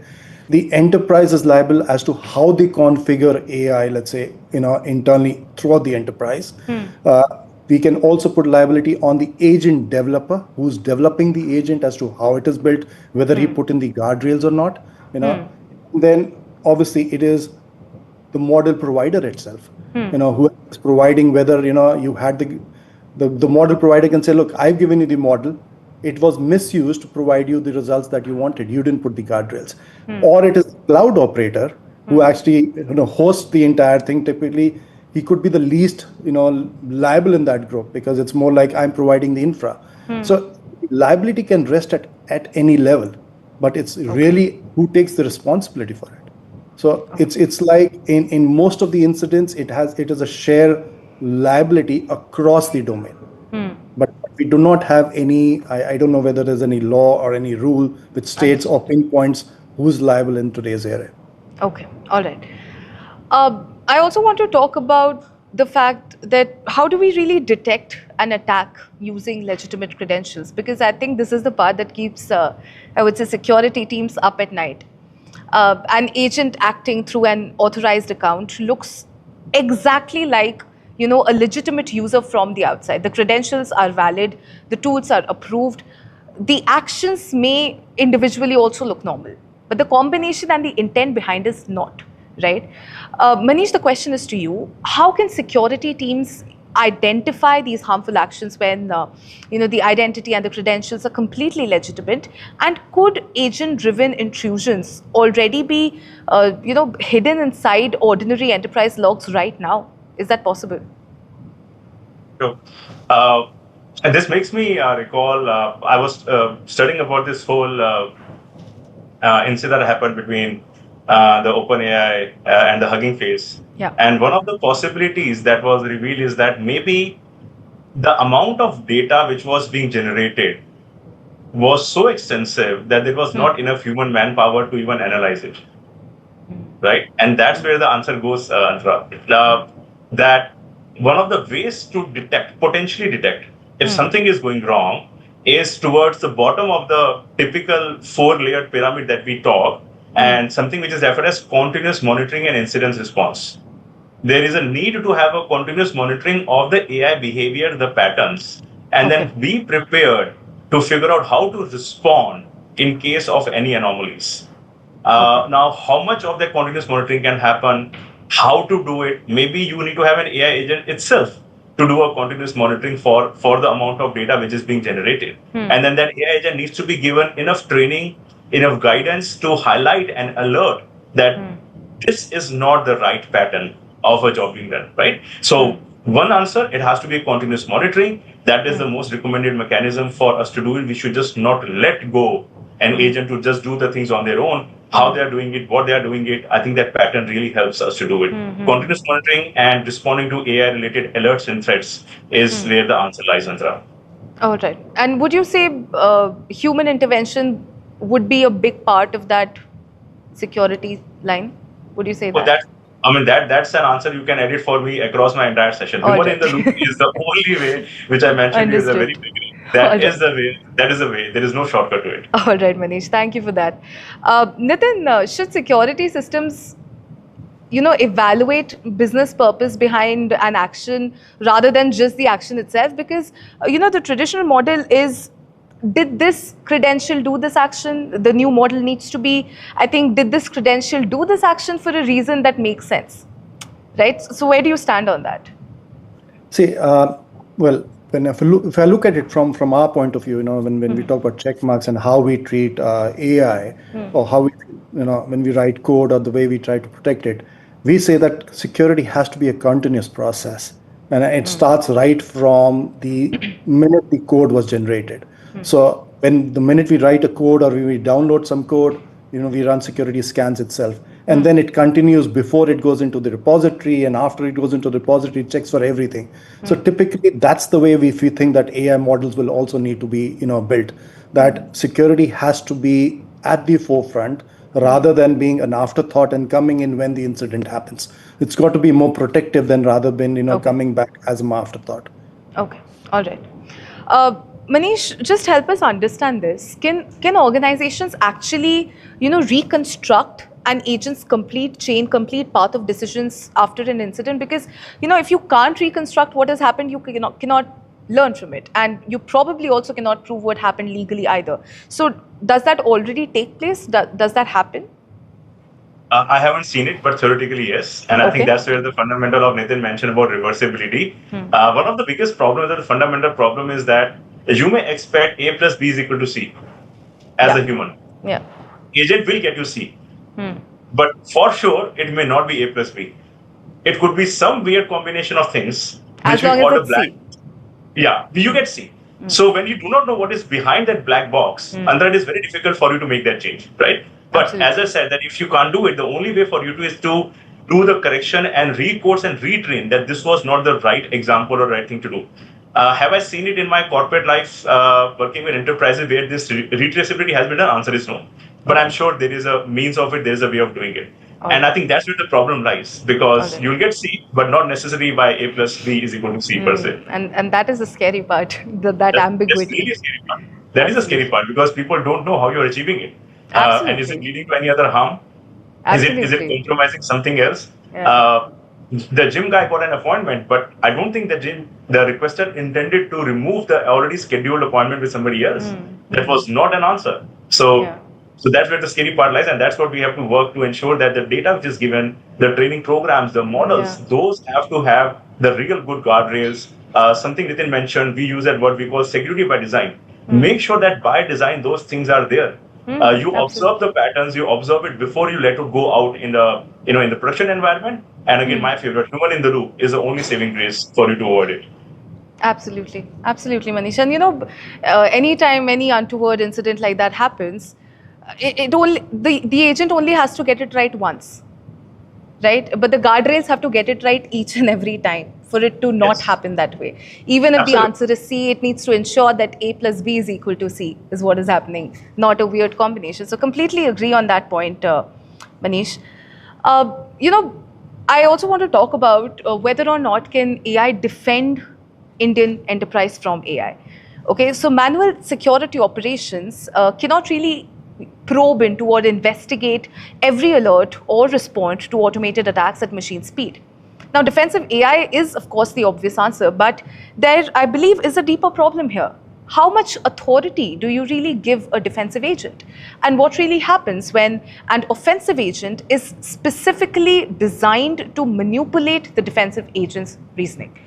Nitin, the question is to you. Can these defensive agents identify and repair vulnerabilities before the offensive agents exploit them? Or would you say that we are always going to, we are currently a step behind?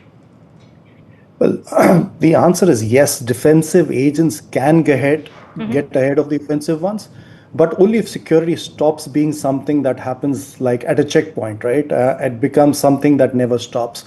So it's like security cannot be not before a scan, before a release. It has to be, it's like not a quarterly review of the backlog, continuous. It has to be continuous right from the first code that the developer writes to maybe the oldest findings that are still sitting unresolved. The moment security pauses is the moment that the attacker gets the head start. Right. Absolutely, Nitin. Manish, how much authority should security agents really receive to modify a particular code or revoke access or even isolate systems for that matter? Because an autonomous security response that makes a mistake can cause more damage than the attack it was trying to stop in the first place. Yeah. Again, I'll go back in a human world. There's nothing like an umbrella authority. There is nothing like an ultimate authority, right? Situation to situation, you need to have people to play that role. Yeah. The same principle applies here for us as well. Defensive agents can play a big role, and if my foresight is right, Andra, that is the only way. You need to have those agents because humans cannot deal with it. Okay. The offensive agents are more riskier because of the precision with which they attack. The mass that they cover, and the speed at which they do. Either of the three are very difficult for the human team to cover. So you need to have those defensive agents to do it. Okay. Now, that is where the combination of a human and agent comes. So can we have defensive agents who are having same precision of detection, same mass of coverage, and same speed to give an alert? And then there is a person or maybe another agent who is trying to read through an alert to ensure that whether it is only an alert, could be a false positive, or there has to be some remedial action to be done. That chain has to go continuously. But giving a situation where an agent is able to detect, stop, remediate sounds very good. And I will be very tempted to say yes. But as I said, I do not know what is behind the algorithm of A plus B, which is getting C. I do not want my current situation to be addressed, but it is opening up a different warm-up box for me, which even I'm not even aware about. Fair. Antra, if I may add, Please, Antra. Nitin. Yeah. So see, it's detection is not the bottleneck today. It's no more. It's no longer the bottleneck. Remediation is the problem. Now, because the way vulnerabilities are being detected, it's detected on the go. How soon are you able to remediate those? Because you've got to get rid of the backlogs, for example. So that's why I said, if you have security embedded right at the start, you start getting, so there's no backlog created. But then even if there's a backlog that is created, you have agents who will take care of the backlog. So we've got something like the triage and remediation. So an agent actually triages all the vulnerabilities, tells you what is a false positive, what is not a false positive. It actually prioritizes what needs to be fixed based on accountability and reachability, in terms of exploitable and reachable. If it is reachable, okay, fair enough. Is it exploitable? If it is exploitable and reachable both, it needs to be remediated. That's then the remediation agent comes in and remediates that for you. So that's the way we are going about it, because I think it is very important that yes, agents, the speed which vulnerabilities are coming into the picture, AI can help you remediate faster, but then it needs to be done in a proper manner. Absolutely, Nitin. And having said that, would you say then that we are entering a permanent agent versus agent cybersecurity environment, Nitin? Well, I would say yes, it is coming into the picture where agent versus agent is there, but then as we are saying right from the start, there has to be a human in the loop. Absolutely. Who is actually taking account or taking note of what really an agent is trying to do, set the guardrails, and then build it in a manner where agent is doing probably things ethically. Guardrails are put that you cannot violate. Let's say when humans also do a part of job or what they're trying to do, they know exactly what they need to work within. What is my framework? You need to have those frameworks in place before an agent can do, let's say, write a code. The other framework, the other agent who has the framework to actually detect and remediate, for example. There has to be frameworks designed. So we are in that age, in an era where we'll have agents talking to agents, which they already started doing. Okay. So it is becoming agent versus agent security. Okay, all right. Thank you for that, Nitin. Shifting gears here a little bit, I do want to talk about who is responsible when, the user that never really asked for the hack in the first place. Because, this is an accountability question that hasn't been resolved yet. Existing laws, they just assume a human intended or authorized an unlawful action. An agent that crosses a boundary while completing an innocent task doesn't fit into that framework. So, again, somebody has to be accountable. Somewhere the buck needs to stop. But who is it is the question, and I think that is a question that has been asked for quite a while now. Manish, as per you, who should be liable here? Is it the employee who deployed the agent? Is it, the enterprise that configured it? Is it the model provider? Is it the cloud operator? And also, can a company claim it lacked intent when it deliberately, authorized the agent to act? There has to be a case-based answer. It is a very broad context that we're talking, Antra, right? Okay. It has to be double-click for that particular instant what went wrong. But in my experience, whenever these debates happen, either within or outside the court of law, what becomes to be very paramount is the good governance, the intention, and how can you demonstrate. Now, if something has gone wrong, and taking an example, you mentioned that there is a non-technology business user who deployed an agent. Now, as an enterprise, how did you control that the test or whatever incubation that user was trying to do was in an environment which was disconnected from the main production, was meant to be only used for testing purposes and does not even impact. Now, in this example, every individual in the company has full access to just download everything, do everything, no detection, then of course the corporation is responsible. How can you let it not be governed? On the contrary, if I'm able to demonstrate that yes, we did give access, but individuals cannot go beyond this test environment. That means you have already put a guardrail there. And if it has to go into the production, there are 2 or 3 checks that we do. Maybe a technology team does their own check, the security team does their own check, and also which environment they are getting into. Are they adaptive to handle the agentic, I would say transactions or not? So you are able to demonstrate the governance accordingly. Last but not the least, which prevails today, it was in 2000 when cybersecurity environment started, and it will exist to continue all through Intra, is that we need to make the weakest link in the chain, which is human, the strongest link. And you know how?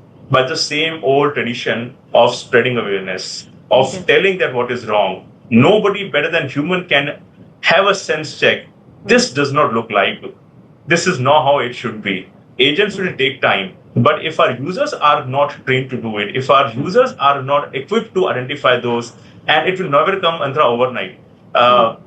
In our world, in the field of cybersecurity, we tell that in 2000, there was a common saying, information security is everybody's responsibility. Maybe I will leverage is saying AI governance is everybody's responsibility. You just can't let it go out. From the top CXO to the boards to the most low-level executives, everybody has to play a role to ensure that these guardrails are understood and you all understand equal responsibility. Only then cybersecurity / now AI governance can succeed. Otherwise, we'll always have the situation, you did wrong, and it will require double clicks to figure out who to narrow down. All right, makes sense. Manish, also, you spoke about this in fact, but I would like to ask this again.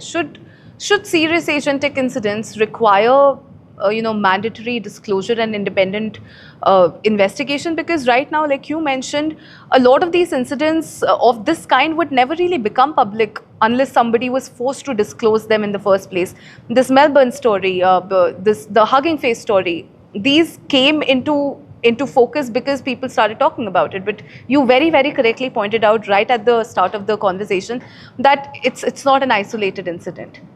So what is it that enterprises should be doing? And also, I personally believe it needs to be made mandatory if an incident like that happens. If any untoward incident like that happens, it needs to be publicly disclosed, and there needs to be a proper investigation following it. So where do you stand on it? So Andra, actually a lot of regulation already exists in India itself, which mandate you to disclose. They mandate you to disclose the breach. They mandate you to disclose the materiality of the breach, not necessarily what happened, because that may take a precedence. So your question is that whether AI-generated incident should be breached. I would say that will become a part of the investigation. But there are laws by certain. There are laws which require all the public listed companies to report a breach within a stipulated time. Recently announced, not recently, but 3 years old Act, the Digital Data Protection Act, that expects you to inform the individuals and the authority immediately as you get to know that there is a breach, and within 72 hours you are expected to provide a detailed report which will have an investigation done to justify what happened and not. So the rules are there. But again, the question is this, that is every ransomware attack today being reported? Probably answer is no. Right? The laws exist. And the law / the legal and the enforcement authorities, Andra, can understandably play a role only when there is a notification. But if for some reason the notifications are not being sent, nothing can be done. So to send a notification, I think it is more to do with the enterprise governance, your ways of working. But the rules already exist. It's all about for you to comply as soon as something is done. Fair. All right.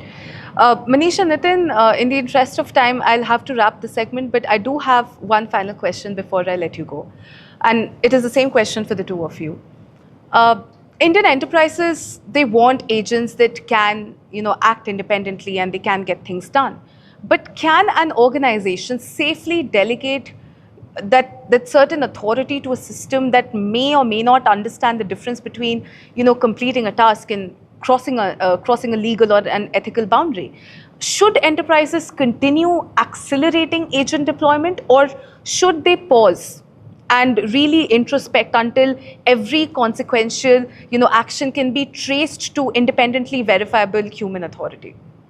Manish, if you want to take it first. Sure. I would say the expression should not stop.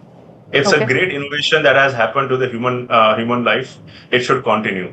But answering your question, again, I'll take example of the real world. Andhra, intern is not made a CEO on the day one. Right? CEOs are made over a period of time because they have learned, tested, proven, repeatedly proven, and that's when they become. If you have got an agent today, no reason for you to provide it the complete authority. You have to observe, you have to train, human in the loop, continuous monitoring. When you see that this is adapting, you can start to elevate to an extent that you always have ultimate power switch in your hand that you can plug out if required, right? And in turn doesn't become a CEO overnight because that requires turning. So right now you have agents which are as new as they are in the life, but then they require the entire grilling, the entire maturity curve to come up to provide the authority. But still, I would say the ultimate decision, the ultimate commit button should always be the human, because that's where the accountability will lie. All right, Manish. Nitin, you want to add something? So you spoke about Indian enterprises wanting agents to acting independently. So my answer is yes, we can do it, but only if security and accountability are built in from the beginning and it remains continuous. So basically, I think it comes down to maybe three main things like capture, eliminate, and govern. So the first thing is capture. You need a complete view or a trusted view of what is the software risk, including AI models, components, agents that are increasingly becoming part of the entire application. You cannot make good security decisions if you really don't know what you're dealing with.